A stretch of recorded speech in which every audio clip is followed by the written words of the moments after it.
San Diego, California. A city shaped by proximity to the ocean, to borders, to departure. San Diego was built facing outward. Ports, bases, crossings. People arrived briefly, passed through, waited for orders, waited for clearance, waited for something to change. Movement defined the city, but not everything moved on. Tonight we explore locations where time slowed, where routines ended without resolution, where the city continues to wait. These are 8 haunted locations of San Diego.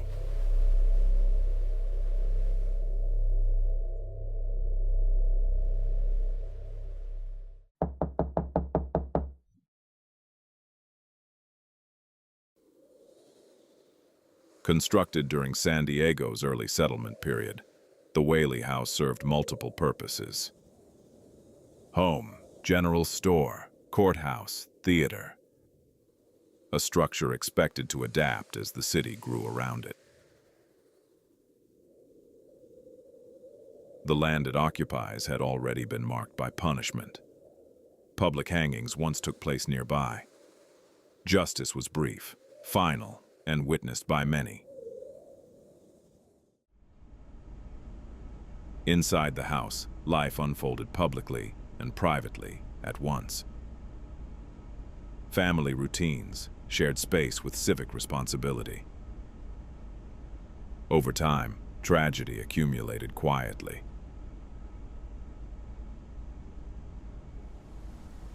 Loss occurred behind closed doors. Illness, sudden death. Endings that did not leave the building.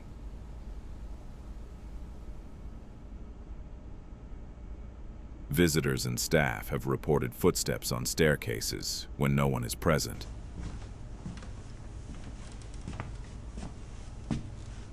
Voices calling from empty rooms, and the sensation of being watched from behind.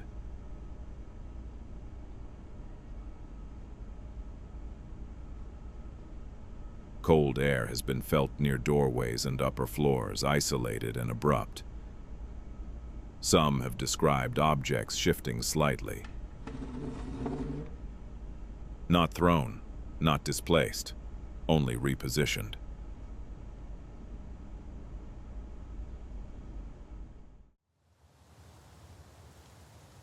The Whaley House was built to serve a growing city, to change roles as San Diego changed around it. Some believe the structure never fully moved past its earliest function, that it continues to wait for voices to return to rooms where decisions were once made, for footsteps that once carried authority to cross the floors again, not as memory, but as a place still occupied.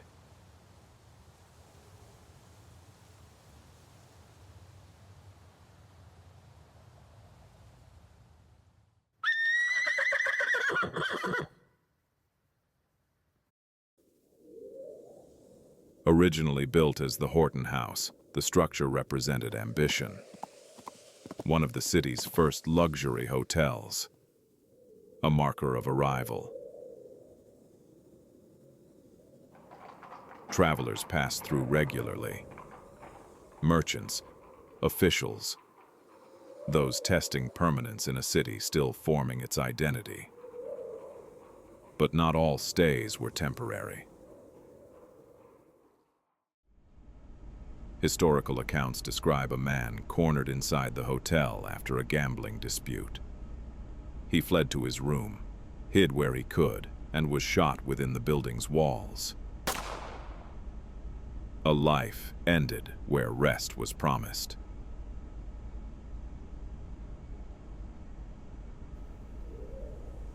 Over time, the building changed hands.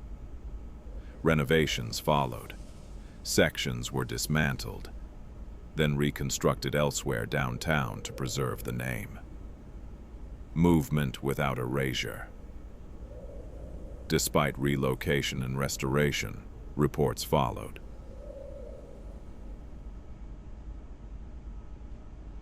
Guests have described the sound of footsteps in hallways,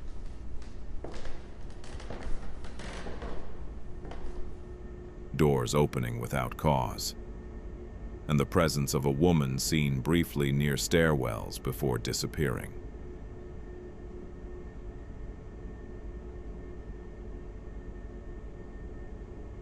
Some staff report the sensation of being watched during overnight shifts. Not threatened, observed. Cold air gathers in specific rooms, with no clear reason to be there.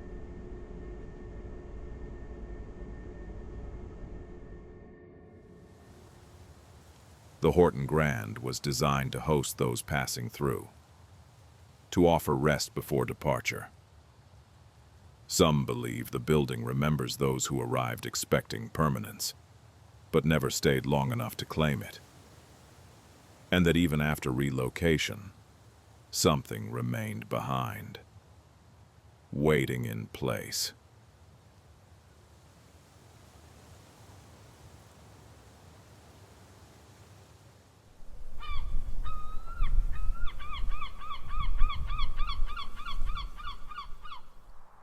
Built along the coastline, the Hotel del Coronado was designed as a destination. Constructed almost entirely of wood, it rose quickly against the shoreline, becoming one of the largest resort hotels of its time. Light, open air, visibility. Guests arrived by rail and carriage, seeking distance from routine, from inland heat, from daily obligation. The hotel was meant to feel removed, contained, a place where time softened. But not all stays ended happily. In 1892, a young woman was found dead in one of the rooms. The circumstances were unclear. Accounts conflicted. Explanations settled quickly, but questions did not. Her death became part of the hotel's memory. The room remained. The corridors continued to carry guests. The building did not pause.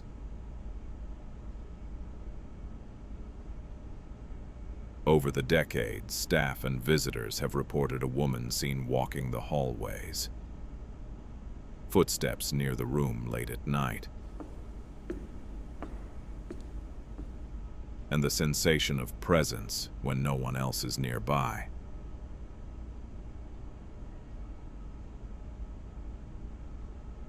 Cold air has been felt in specific areas, localized and sudden, despite coastal airflow and open windows. Some describe objects shifting slightly, belongings repositioned, lights activating briefly before returning to stillness.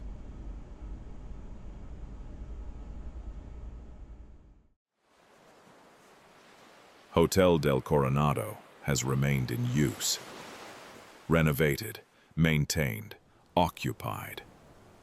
Its purpose never stopped. Some believe the building never fully released those who arrived here, expecting retreat and encountering finality instead. That what lingers here is not disturbance, but waiting. A presence caught between arrival and departure, still occupying a place designed for escape.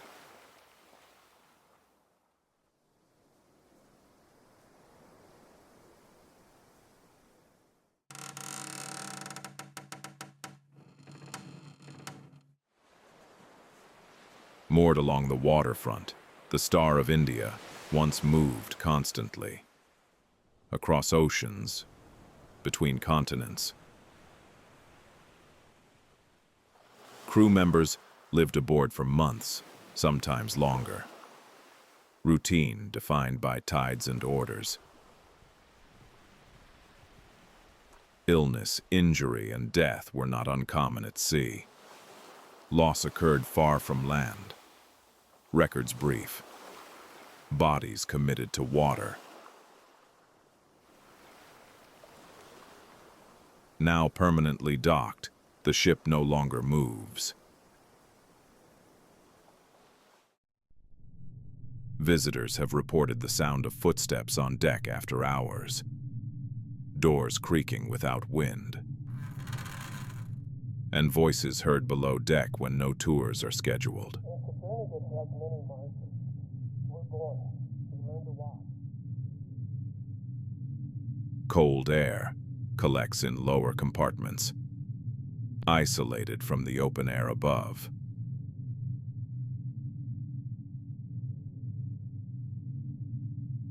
Some staff describe the sensation of presence, as if being observed by someone accustomed to long watches.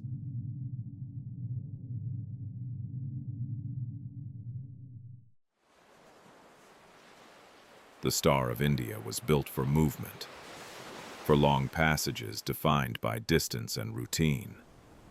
Now held in place, the ship no longer follows tides or orders. Some believe what remains aboard never learned how to stop, that the sounds heard at night are not passing through, but continuing, still waiting for a journey that will not resume.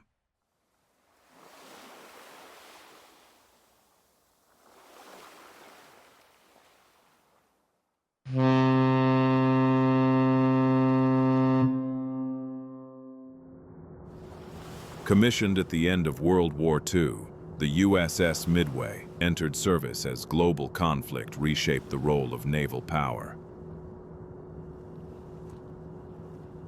It was among the largest carriers of its time. A floating city, thousands aboard at once. Pilots, deck crews, engineers, medical staff. Life on the ship operated under constant pressure. Aircraft launched and returned continuously. Mistakes carried immediate consequence. Tension was not episodic, it was sustained. During its service, the Midway participated in multiple conflicts. Air operations ran day and night. Loss was absorbed quickly, often without pause for acknowledgement. Aircraft did not always return. Some launches ended without recovery. Others returned damaged, carrying injuries that could not be undone. For those on board, there was little space for reflection. The ship continued to operate. Orders continued. Routines resumed. Now preserved as a museum, the Midway is stationary, open, observed. But the structure still carries the weight of its former rhythm. Staff and visitors have reported apparitions in engine rooms, footsteps in passageways after closing hours, and voices heard over intercom systems long disconnected.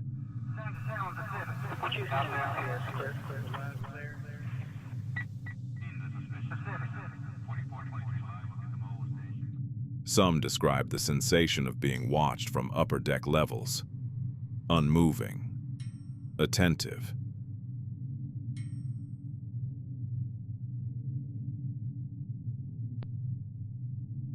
Cold air has been felt in confined areas below deck, isolated from surrounding spaces.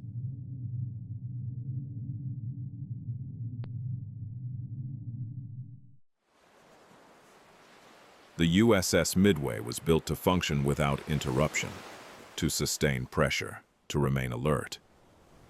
Some believe that even in stillness, the ship has not released that state.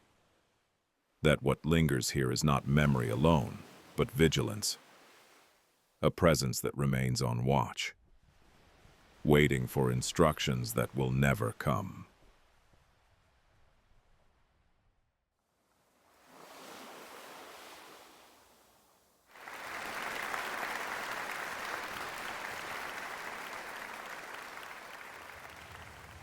Opened in 1965, the San Diego Civic Theater was designed during a period of civic optimism.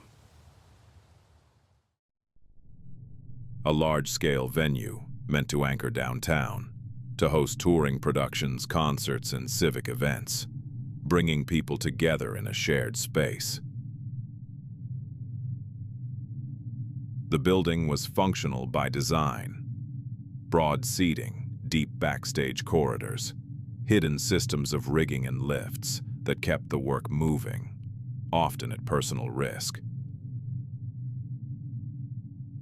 Performers arrived briefly, rehearsed under pressure, performed, departed. The work was intense, schedules compressed, expectations fixed. Mistakes were visible. Success was fleeting. Behind the stage, injuries occurred quietly. Falls, exhaustion, medical emergencies handled away from the audience. For those working here, the building became a cycle. Long rehearsals, late nights, short recovery. As decades passed, programming intensified, turnover increased. The pace rarely slowed. Between productions, the building emptied quickly. Seats remained. Lighting rigs stayed raised. Corridors held the residue of recent presence. Staff have reported voices echoing through backstage areas after hours. Footsteps crossing the stage when the building is dark. And the sensation of being observed from the seating area while standing alone under work lights.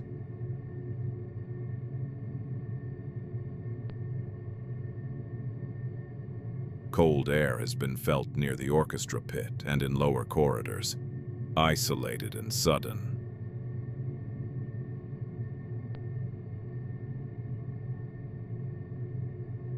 Some describe faint sounds resembling applause. Incomplete, uneven, stopping before echo can form.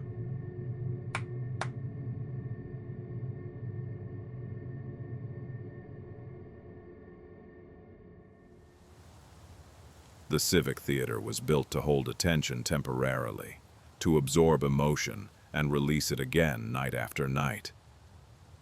Some believe what lingers here is not performance, but strain. The accumulated weight of pressure held without pause. That even when the seats are empty, something remains on stage, waiting for the next cue.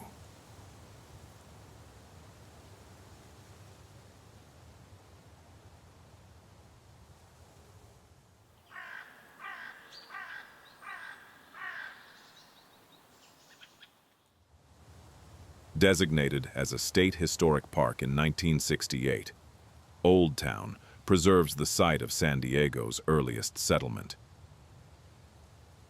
But before preservation, this place was alive.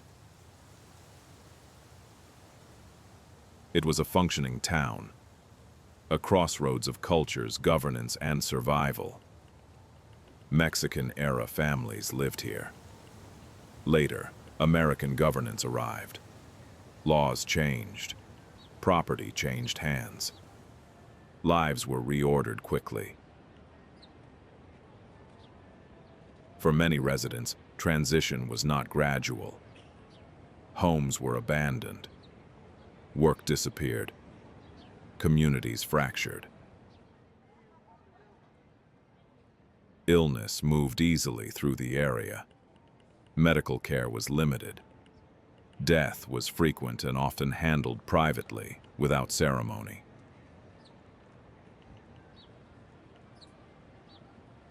As the city expanded south and west, Old Town declined.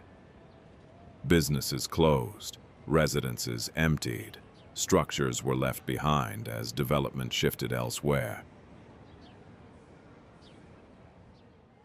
By the time preservation began, The area had already absorbed generations of disruption. Buildings were restored, interiors staged, history curated. But not everything preserved here was interpretive.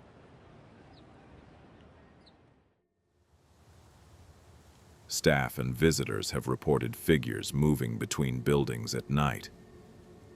Voices heard inside closed structures, and footsteps crossing wooden floors after hours.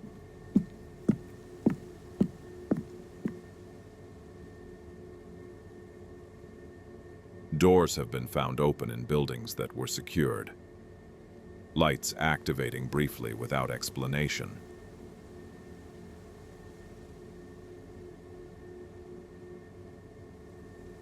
Some describe the sensation of being watched while standing alone in courtyards, not approached, observed. The activity is quiet, unassertive, persistent.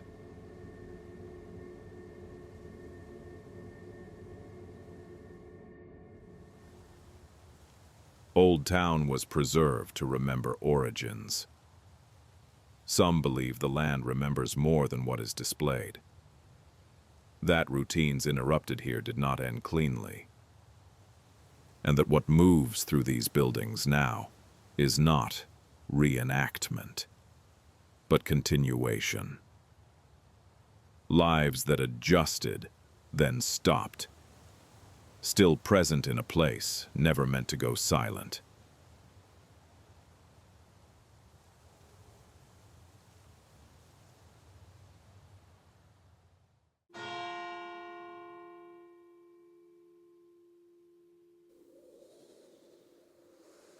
Established in 1849, El Campo Santo was San Diego's first public cemetery. It served the city during its earliest years, before infrastructure stabilized, before medicine advanced, before records were reliably kept. Those buried here included early settlers, soldiers, children, and individuals who died during outbreaks when illness moved faster than treatment. Deaths were frequent, burials were direct. Grief was handled quickly, often without permanence.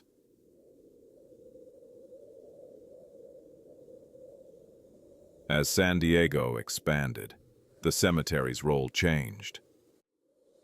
Land became valuable. Development pressed inward. Graves were relocated, some officially, some incompletely, some not at all. Headstones were moved, bodies were missed. The ground was altered, but not completely cleared. What remains is partial, fragments of markers, unmarked plots, names lost to construction and time.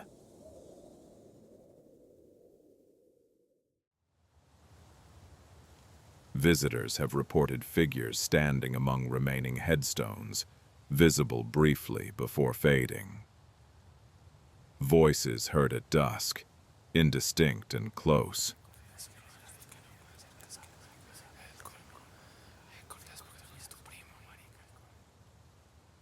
Footsteps have been heard approaching from behind on gravel paths, stopping abruptly when no one is there.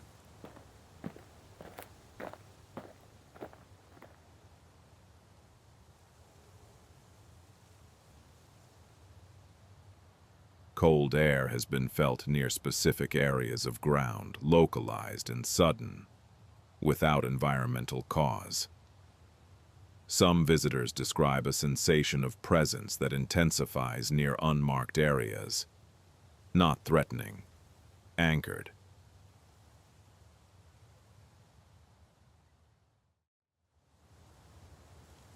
El Campo Santo rests within an active neighborhood. Traffic passes, buildings rise.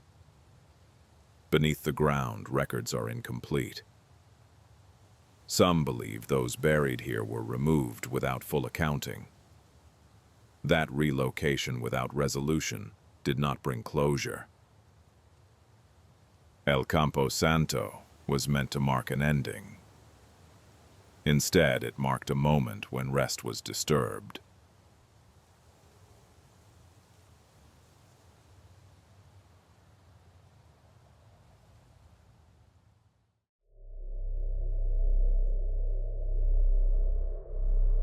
San Diego is a city built around movement.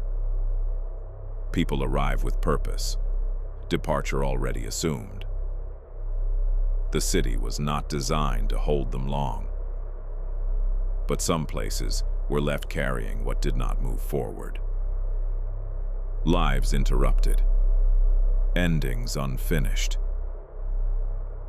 These locations did not disappear.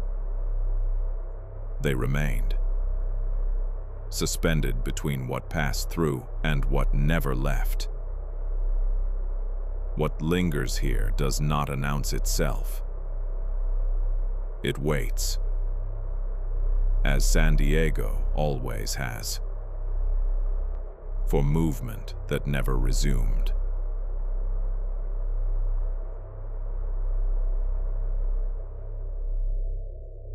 Have you experienced anything paranormal in San Diego? Let us know in the comments. Like and subscribe for more haunted content. And until next time, have a good night.